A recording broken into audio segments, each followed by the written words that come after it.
basically what's happening is that the government is taking all power of schooling. They're centralizing control. This will pertain not only to public schools, but private schools and even homeschools, quite shockingly.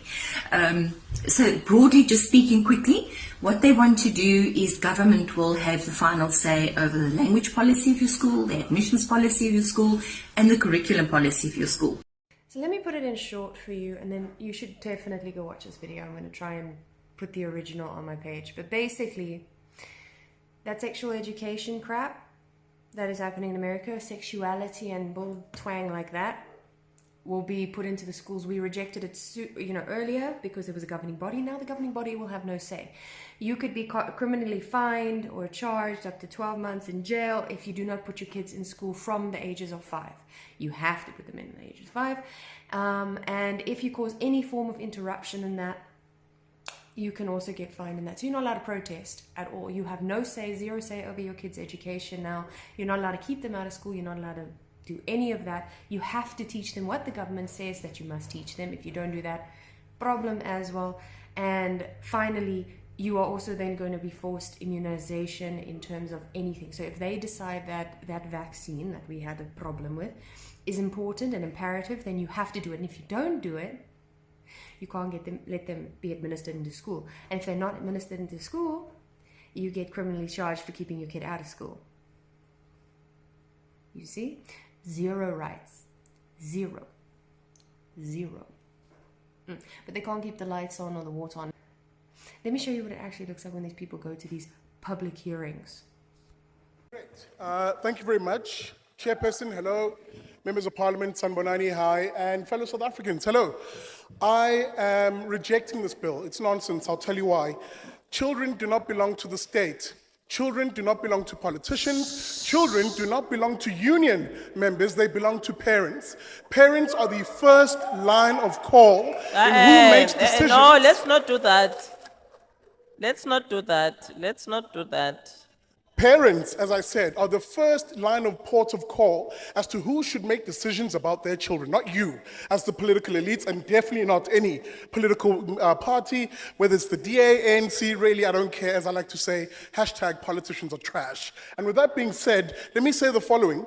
What you really want in this country is not the Bela bill, which effectively speaks about centralizing control. The HOD decides that, the MEC decides this, the state decides that. No, what you want is the absolute opposite of that.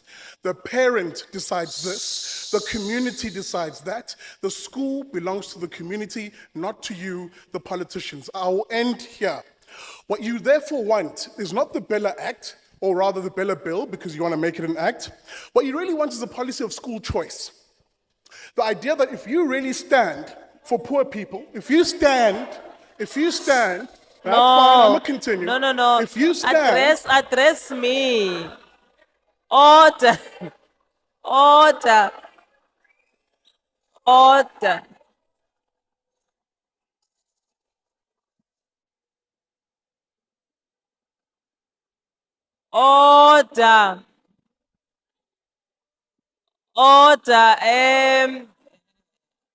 Amaqabane asiyibambeni.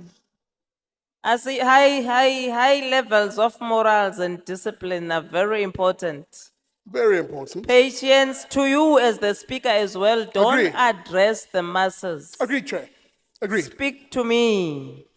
And let me have a chat with you then, Chair, because if you're serious about education being something that rewards and uplifts the poor and the working classes, I've heard a lot of people speak about here, then you should be one of the loudest voices advocating for a policy of school choice. The idea that the resources and power of the Department of Education are broken down by way of an education voucher and given to the parent, for the parent to decide what kind of education their child gets, whether that's homeschooling or public education or private education. This Department of Education spends on average between 16 and 22,000 Rand per child per year. The question is a child in Ngwavuma or a shack in Cape Town on a sand dune getting 22,000 rands worth of education. They simply aren't. So what I'm advocating for is school choice, education vouchers where poor parents Your time get to is choose. up. Thank Your you. time is up.